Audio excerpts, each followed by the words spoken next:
पंजाब और हरियाणा के बीच विवादित एसवाईएल नहर को लेकर लंबे समय से चले झगड़े को खत्म करने की कवायद तेज हुई है। सुप्रीम कोर्ट के आदेश पर आज चंडीगढ़ में दोनों ही राज्यों के मुख्यमंत्रियों के अधिकारियों के साथ बैठक हुई। 2 घंटे तक चली इस बैठक में दोनों ही पक्षों की ओर से सभी मुद्दों पर अच्छे माहौल में बातचीत तो हुई, मगर झगड़े को सुलझाने के लिए हुई ये बैठक एक बार फिर से बेनतीजा ही रही।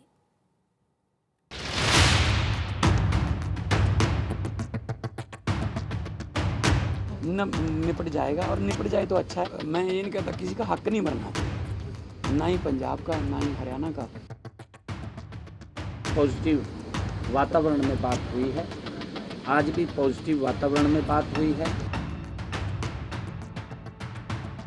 हम भी चाहते हैं कि कोई ना कोई इसका हल निकले और हम बैठ करके फिर उसके ऊपर आगे बढ़ेंगे। मसला बुजुर्गों का जो तरीका था हल करने का, 2 घरों को भी अगर बंटवारा करना तो बुजुर्गों का यही तरीका रहता कि दोनों को बिठा के बातचीत कर ले। पंजाब हरियाणा के बीच अब सुलझ जाएगा एसवाईएल विवाद। सुप्रीम कोर्ट के आदेश पर दोनों राज्यों के सीएम की बैठक। समस्या का होगा समाधान, बैठक से होगा समाधान, खत्म होगी सालों की लड़ाई। सतलुज यमुना लिंक नहर को लेकर पंजाब हरियाणा के बीच छिड़े विवाद को खत्म करने के लिए हरियाणा और पंजाब के मुख्यमंत्रियों के बीच एक बार फिर बैठक हुई है। सुप्रीम कोर्ट के आदेश पर चंडीगढ़ के ताज होटल में पंजाब के मुख्यमंत्री भगवंत मान और हरियाणा के मुख्यमंत्री नायब सिंह सैनी के बीच एसवाईएल के मुद्दे पर सार्थक चर्चा हुई। इस मीटिंग में दोनों ही राज्यों के सीएम के साथ उनके अधिकारी भी मौजूद रहे। 2 घंटे तक चली ये मीटिंग अच्छे माहौल में हुई, लेकिन इस बैठक में एसवाईएल विवाद पर कोई नतीजा नहीं निकल पाया। सकारात्मक माहौल में हुई बातचीत के बाद दोनों राज्यों के सीएम एक साथ मीडिया के सामने आए। इस दौरान हरियाणा के सीएम नायब सिंह सैनी ने बताया कि इस विवाद को सुलझाने के लिए दोनों ही राज्यों के अधिकारी मिलते रहेंगे। मीटिंग में दोनों पक्षों ने अधिकारियों के स्तर पर आगे चर्चा जारी रखने और समाधान की दिशा में कदम बढ़ाने पर सहमति जताई। और हमने ये निर्णय किया है कि आने वाले समय के अंदर हमारे अधिकारी स्तर के ऊपर ये बातचीत होगी और फिर नीचे से जैसा भी विषय निकल करके आएगा वो हम दोनों के सामने आएगा और हम बैठ करके फिर उसके ऊपर आगे बढ़ेंगे। अच्छे माहौल के अंदर बातचीत होगी। एसवाईएल विवाद सुलझाने को लेकर दोनों राज्यों के बीच बनी सहमति के मुताबिक दोनों राज्यों के अधिकारी इस मुद्दे पर लगातार बैठक करेंगे। बैठक के बाद अधिकारी अपनी अपनी सरकार को रिपोर्ट करेंगे।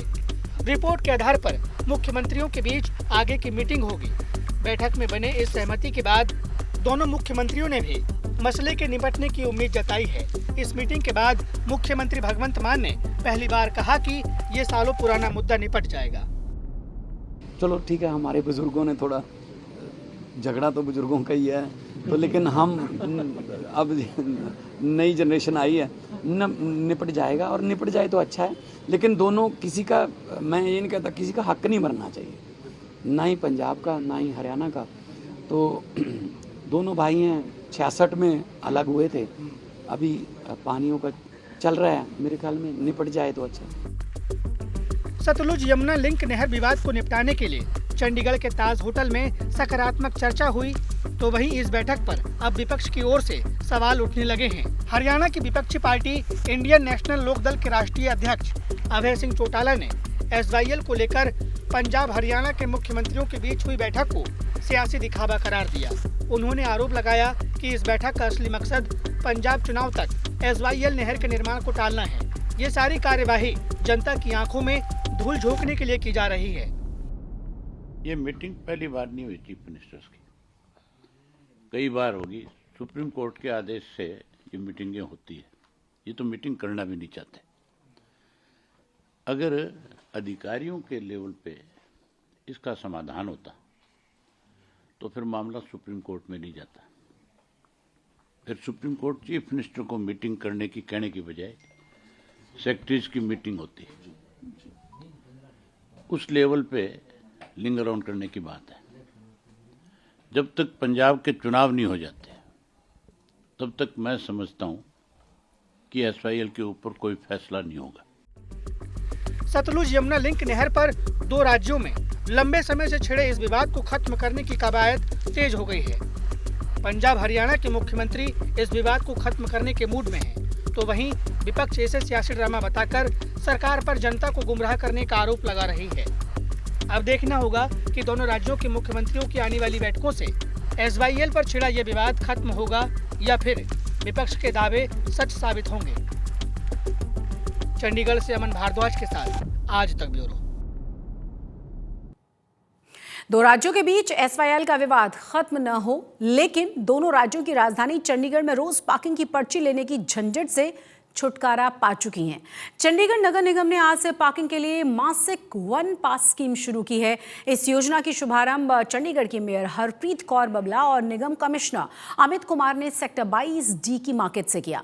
इस योजना के लॉन्च होने से अब शहर के सभी 74 पार्किंग्स में से एक ही पास से एंट्री मिल जाएगी और हर पार्किंग के लिए पर्ची लेने की जरूरत नहीं पड़ेगी। ये पास निजी और कमर्शियल 4 पहिया वाहनों के लिए 500 रुपये महीना, 2 पहिया वाहनों के लिए 250 रुपये महीने में उपलब्ध है। इस व्यवस्था को बैंक ऑफ बड़ौदा के सहयोग से शुरू किया गया है, जिसका उद्देश्य है पार्किंग को सरल, पारदर्शी और डिजिटल बनाना। पास ऑनलाइन QR कोड स्कैन करके बनवाया जा सकता है, जिससे लोगों को सुविधा मिलेगी और निगम को रिकॉर्ड राजस्व की उम्मीद है। मेरे हिसाब से वो सपना हमारा पूरा होने जा रहा है। And I want to clarify कि ये एक लॉन्च है, ये स्टेप बाय स्टेप हम इसको बढ़ाते जाएंगे, इसको स्मार्ट बनाते जाएंगे। सो ये क्लैरिफिकेशन यहाँ पे करनी बहुत ज़रूरी है। ये आज हम एक सिर्फ लॉन्चिंग कर रहे हैं और उससे ना केवल हमारे को पार्किंग में सहूलत मिलेगी, उसके साथ साथ हमारे नगर निगम को भी उससे काफ़ी रेवेन्यू आने वाला है। तो हम चाहते हैं कि हमें रेवेन्यू भी मिले और हम लोगों के लिए भी देखें कि उनके लिए क्या सिचुएशन बेटर रहेगी पार्किंग सिस्टम को चेंज करने के लिए और उसको बेटर रिफॉर्म करने के लिए। MC वन पास, जैसा कि आपने देखा कि पूरी जो है म्युनिसिपल कॉर्पोरेशन चंडीगढ़ कॉर्पोरेशन के लिए जो है एक पास इशू किया गया। पहले जो है एक पास इशू होता था केवल एक पार्किंग के लिए, जिसकी कीमत करीब 400 से 450 के बीच में कहीं थी। तो हमने उसको 500 करके जो है सारी पार्किंग म्युनिसिपल कॉर्पोरेशन की जो हम मोर देन 100 पार्किंग्स है, 74 में तो हमारे बंदे लगे हुए हैं, वैसे कुछ हमने अभी फ्री कर रखा है, तो मोर देन 100 पार्किंग्स हमारी है, तो उसमें सारों में ये वैलिड होगा। पंजाब की बेटी के अलावा पंजाब के एक और बेटे को पद्मश्री सम्मान से नवाजा जाएगा। चंडीगढ़ की सड़कों और गलियों को पिछले एक दशक से साफ कर रहे 88 साल के पूर्व DIG इंद्रजीत सिंह सिद्धू को उनके निस्वार्थ सेवा के लिए भारत सरकार ने पद्मश्री पुरस्कार से सम्मानित किया है। चंडीगढ़ के सेक्टर 49 स्थित IAS IPS सोसाइटी में रहने वाले सिद्धू रोज सुबह 7 बजे घर से निकलते हैं। 7 से 8 घंटे अपने आसपास की सड़कों, पार्कों और सार्वजनिक स्थानों की सफाई करते हैं। सोशल मीडिया पर पिछले साल वायरल हुए वीडियो में जब उन्हें कूड़ा उठाते हुए देखा गया तो देश भर से उन्हें सराहना मिली। 88 साल की उम्र में उन्होंने ऐसी मिसाल पेश की है जिसके चलते उन्हें इस बार पद्मश्री से सम्मानित किया जा रहा है।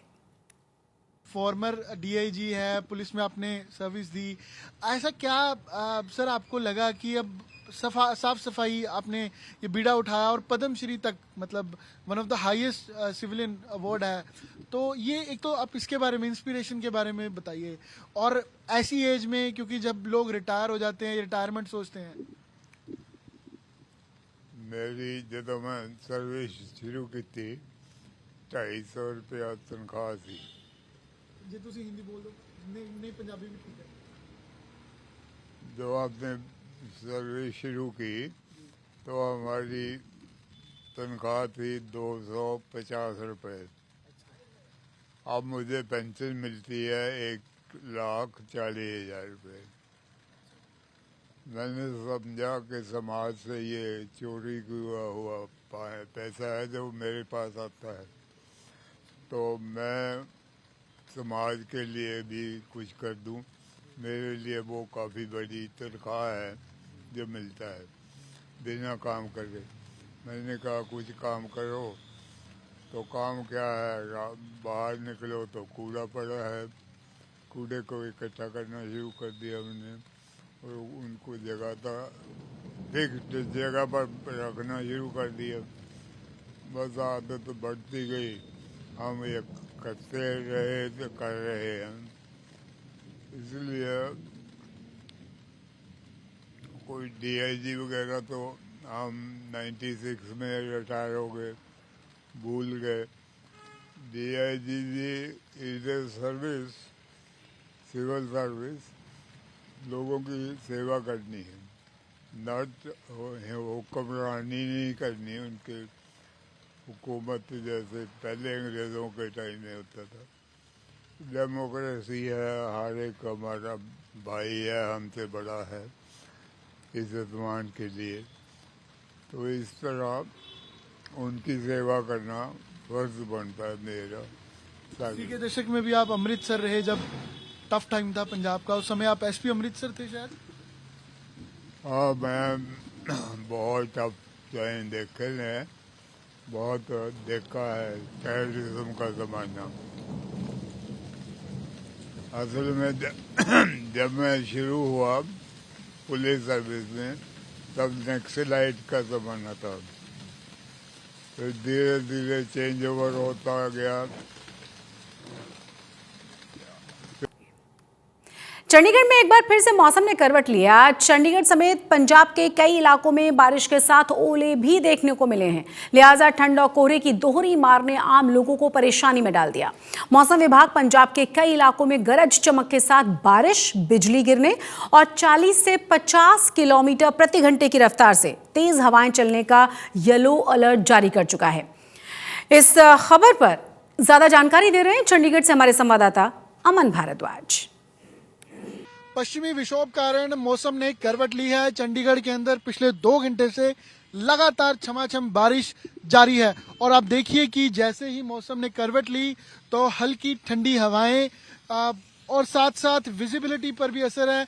आपको वेदर भी हल्का फोगी नजर आएगा। मध्य मार्ग की इस मटका चौक से सामने शिवालिक हिल्स जहां पर नजर आते हैं, तो यहां पर 500 से 700 मीटर की विजिबिलिटी अब जा पहुंची है। और सुबह हालांकि धूप खिली थी, लेकिन मौसम की इस करवट ने, क्योंकि वेस्टर्न डिस्टर्बेंस है, तो इस करवट के कारण ठंड बढ़ी है, ठुठरन बढ़ी है और साथ साथ पारा भी नीचे आ गया है। हालांकि मौसम विभाग का अनुमान है कि इस बारिश से, वेस्टर्न डिस्टर्बेंस से ठंड बढ़ेगी, तो लोगों को इस ठंड से बचने की जरूरत है। वहीं हिमाचल में बर्फबारी इस कारण होगी और साथ साथ हरियाणा और पंजाब में अगले 2 से 3 दिन ठंड और रहेगी और पारा भी 2 से 3 डिग्री कुछ शहरों में जा पहुंचेगा। कैमरा पर्सन गिरीश साथ अमन भारद्वाज, चंडीगढ़ आज तक।